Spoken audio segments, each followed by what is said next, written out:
Promise किया था कि मैं आज आप लोगों को मेथड पेपर का इंपॉर्टेंट क्वेश्चन दे दूंगी। इसमें मैं ज़्यादा इंपॉर्टेंट क्वेश्चन नहीं लेकर आई, ओनली 7 क्वेश्चंस है। ये 7 के 7 क्वेश्चंस आपको करके जाने हैं एंड इस 7 क्वेश्चन से 100% सभी मेथड पेपर में क्वेश्चंस आएगा, इतना आप मान के चलो। तो आप लोग जो है इसको डेफिनेटली करना, और जितने भी क्वेश्चन है सभी ज़्यादा से ज़्यादा लॉन्ग में ही पूछा जाएगा। तो चलिए स्टार्ट करती हूँ मैं वीडियो को। फ्रेंड्स, अगर चैनल पर आप नए हैं या चैनल को सब्सक्राइब नहीं किया तो चैनल को सब्सक्राइब जरूर कर लेना। बीएड से रिलेटेड, टीचिंग से रिलेटेड हर तरह के इन्फॉर्मेशन एंड क्लासेस आपको इस चैनल पे प्रोवाइड किए जाते हैं। चलिए देखिए, सबसे पहला क्वेश्चन, फर्स्ट क्वेश्चन आप अपने स्क्रीन पर देख सकते हो। पहला क्वेश्चन है पाठ योजना से। देखो, पाठ योजना या इकाई योजना दो पूछता है। मोस्ट ऑफ पाठ योजना पूछता है, लेकिन पाठ योजना के साथ इकाई योजना भी कर लेना। पाठ योजना लेसन प्लान होता है, इकाई योजना जो है यूनिट प्लान होता है। मतलब एक चैप्टर का आप बना रहे हो, लेसन प्लानिंग कर रहे हो, और एक बार एक यूनिट का कर रहे हो जिसमें बहुत सारे जो है चैप्टर्स है, बस यही डिफरेंस है। यूनिट प्लान वाइडर होता है कंपेयर टू लेसन प्लान, तो ये दो में से एक रहेगा। तो इसका पहले हम लोग लेसन प्लान का देख लें। पाठ योजना का अर्थ क्या है भाई? तो पहले तो आपको यहाँ पे मीनिंग देख लेना है। मीनिंग यहाँ पे लिखा हुआ है, तो ये यहाँ तक आपको मीनिंग आ जाएगा। कक्षा में जाने से पूर्व हम अपने विषय वस्तु का एक छोटा सा स्वरूप बना लेते हैं। स्वरूप दैट मीन्स प्लानिंग बना लेते हैं, जिसे शिक्षक किसी निश्चित कालांश में पढ़ाता है, जिसमें टाइम लिमिट में पढ़ाया जाता है, जैसे 35 से 40 मिनट में। पाठ पढ़ाने के समय और विशिष्ट उद्देश्य, पाठ विषय से संबंधित बालकों का पूर्व ज्ञान, विषय वस्तु, शिक्षण और विधियां आदि बातों का पूरा विवरण उन्हें शिक्षक कक्षा का शिक्षण द्वारा 1 घंटे में पूरा करना चाहता है। पाठ योजना में रहता है। जो जो चीजें क्लासरूम में एक्चुअली में होने वाली है, वो सारी चीजें जो है पाठ योजना में रहती हैं। तो ये आपका डेफिनेशन मीनिंग हो गया। डेफिनेशन में क्योंकि ये लॉन्ग में पूछेगा, तो यहाँ पे 3 जो है आप देख सकते हो, फिलोसफर का मैंने दे दिया है, तो 3 यहाँ पे लिख करके इसको हाईलाइट भी कर लेना, आप लोग अंडरलाइन कर देना एग्जाम में भी। तो ये आप लोगों को इस क्वेश्चंस के लिए कहीं और जाना नहीं होगा, और इसका अगर आपने नहीं बनाया है नोट्स तो प्लीज यहाँ से देख लेना। चलो, ये हो गया। अब इसका दूसरा क्वेश्चन, जो दूसरा पार्ट आ जाता है कि पाठ योजना। देखो, 2-3 तरीके से ये पाठ योजना से क्वेश्चन आता है। एक तो इसकी डेफिनेशन बताने के लिए आ जाएगा कि इसका डेफिनेशन बताइए, परिभाषा दीजिए, ये क्या है, इसे समझाइए। दूसरा आता है पाठ योजना की आवश्यकता क्या है। तो देखो, आवश्यकता वाला तो ज्यादातर हम लोग बोलते ही हैं कि पॉइंट में लिखते हैं। यहाँ पे मैं सारे पॉइंट्स लाई हूँ, 8 पॉइंट में है। देखो, अगर ये सिर्फ पूछ दे कि पाठ योजना की आवश्यकता क्या है, तो आप इसको लिख करके डील कर देना। एक एक 2-2 लाइन में ही डील करना, लेकिन डील कर देना, ठीक है। और अगर ये पूछे कि पाठ योजना क्या है और इसकी आवश्यकता क्या है, उसके बारे में बताइए, डेफिनेशन एंड आवश्यकता दोनों दे देगा, तो बस ये पॉइंट लिख दोगे तो हो जाएगा। तीसरा पॉइंट जो इस क्वेश्चन से आता है कि पाठ योजना का इंपॉर्टेंस क्या है, महत्व क्या है, महत्व के बारे में, इंपॉर्टेंस के बारे में आता है। तो देखो, इंपॉर्टेंस वाला भी आपका लेसन प्लान में है। या फिर ये पूछते कि पाठ योजना का कार्य क्या है, तो ये रहेगा आपका।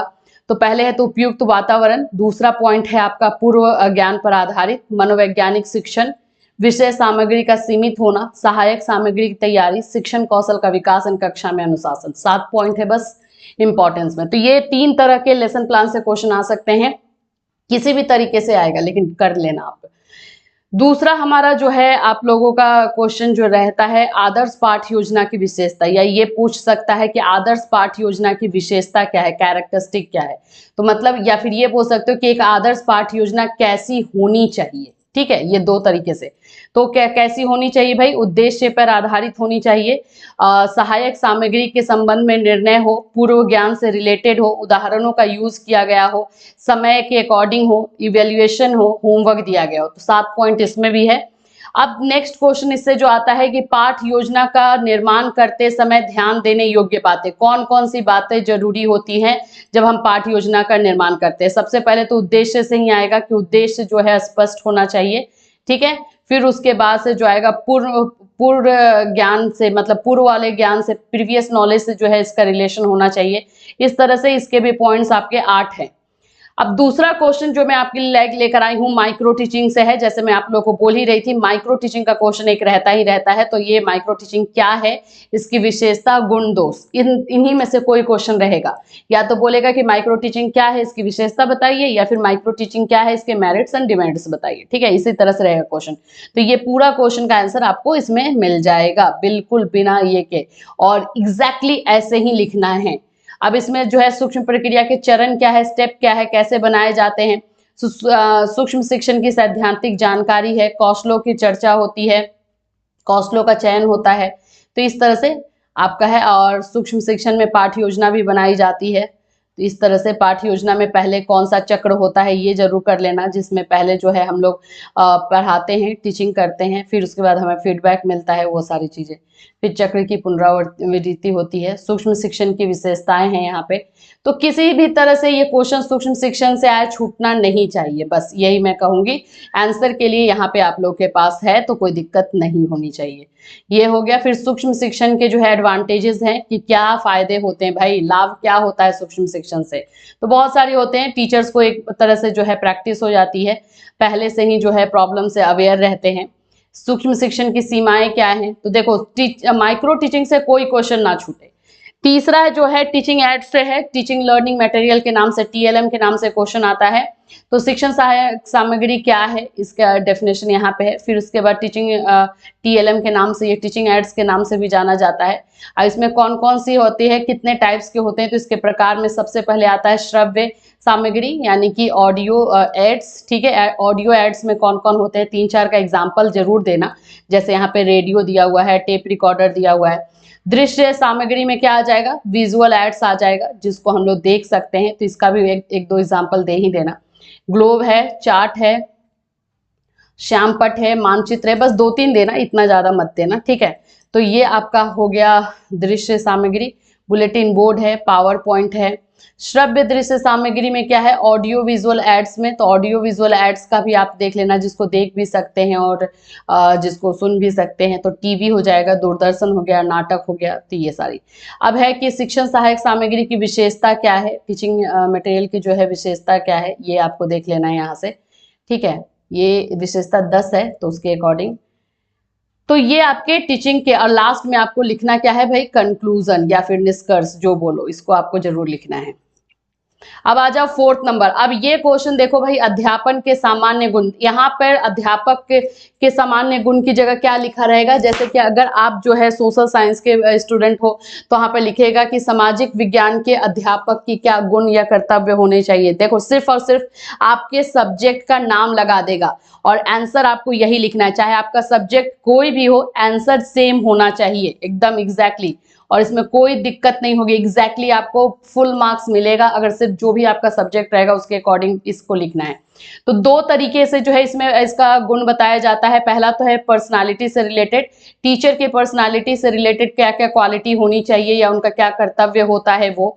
शरीर में स्वस्थ मन का निवास होता है, आवाज उनकी ऊंची होनी चाहिए, बोली एक्सप्रेशन के साथ होनी चाहिए, व्यक्तिगत रूप पर्सनल अपीयरेंस होना चाहिए, जानकारी की तीव्र इच्छा हो।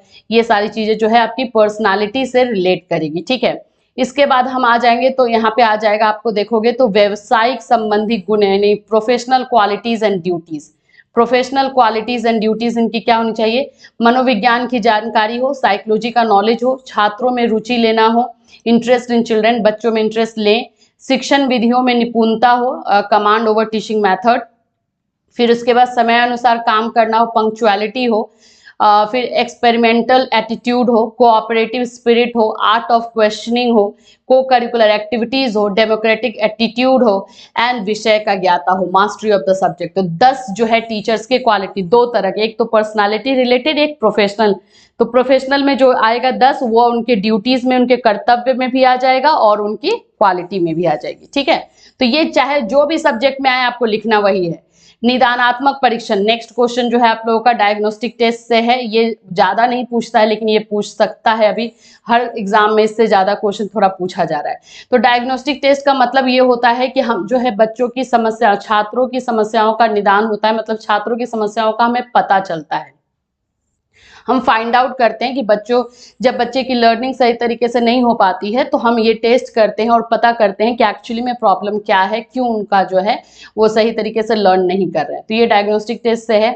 इसकी परिभाषा 3 यहाँ पे आप देख सकते हो दिया हुआ है। फिर उसके बाद टाइप्स कितने हैं, तो 2 टाइप्स होते हैं, एक निरीक्षण परीक्षण होता है, एक निदानात्मक होता है। इसकी आवश्यकता क्या है, तो बच्चों के लर्निंग के बारे में जानने की जरूरत है। महत्व ये भी 2-2 लाइन में ही है, ये आएगा तो आपको शॉर्ट में देगा। नेक्स्ट क्वेश्चन आपका पाठ्यक्रम से रहेगा। फिर यहाँ पे मैं बता दूं, पाठ्यक्रम में आप लोग आपका सब्जेक्ट का नाम ऐड कर देगा कि पाठ्यक्रम, जैसे कि मान लो कि बोल देगा हिंदी पाठ्यक्रम की क्या विशेषता है, या फिर जो है सोशल साइंस जो है पाठ्यक्रम की क्या विशेषता है। तो एग्जैक्टली पाठ्यक्रम का यहाँ पे डेफिनेशन दिया हुआ, विशेषता जो अगर पूछेगा तो ये वाली विशेषता आपको लिख देना है। आपको अगर आपके सब्जेक्ट का, जो भी सब्जेक्ट का पूछे, एक्चुअली में सभी सब्जेक्ट के पाठ्यक्रम में जो है यही विशेषता होनी ही चाहिए, ये कैरेक्टरिस्टिक ही है। फिर इसका प्रक्रिया है, तो ये भी निर्माण की प्रक्रिया भी सेम ही होती है सभी सब्जेक्ट में, तो अगर ये आप लोगों में पूछ देता है तो ये भी कर लोगे। उद्देश्य भी, अगर आपका सब्जेक्ट का नाम लगा देता है तो भी आप ये सारे आंसर लिख सकते हो। शिक्षण की विधियां, मेथड्स ऑफ टीचिंग, ये एकदम फिक्स क्वेश्चन ये भी है, लेकिन इसमें जो है जितने मेथड्स ऑफ टीचिंग है उसमें से 2 का मैं लेकर आई हूँ, और भी पूछ सकता है। जैसे शिक्षण की प्रमुख विधियों में 7 यहाँ पे आप देख सकते हो कितने लिखे हुए हैं, 7 लिखे हुए हैं। इसमें से 2 बहुत ही फेमस है, व्याख्यान विधि लेक्चर मेथड और योजना विधि यानी प्रोजेक्ट मेथड। इन दोनों से क्वेश्चन ज्यादा पूछता है, तो यहाँ पे योजना विधि का मैं आंसर लेकर आई हूँ आप लोग के लिए, इसमें क्या लाभ होता है। एंड देन आप यहाँ पे देख सकते हो व्याख्यान विधि यानी कि आप लोगों का लेक्चर मेथड। 2 का मैं यहाँ लेकर आ गई हूँ, कोई ना कोई जरूर आ ही जाएगा, तो ये दोनों अच्छे से कर लोगे। तो बस यही 7 क्वेश्चन हैं जो कि आप लोग को करके जाने हैं, और आप लोग के सब्जेक्ट से रिलेटेड क्वेश्चन करने हैं। जैसे कि आपका अगर साइंस है, विज्ञान है, तो विज्ञान की क्या, विज्ञान की परिभाषा बताइए, विज्ञान का कैरेक्टरिस्टिक बताइए, विज्ञान की विशेषता बताइए, विज्ञान की प्रकृति बताइए, इससे रिलेटेड क्वेश्चन कर लेना है। ठीक है, तो ये अवध यूनिवर्सिटी के लिए डेफिनेटली फायदेमंद होने वाला है, एंड आई होप कि ये आप लोग के लिए यूजफुल हो। चलो फिर मिलूंगी, till then have a nice day.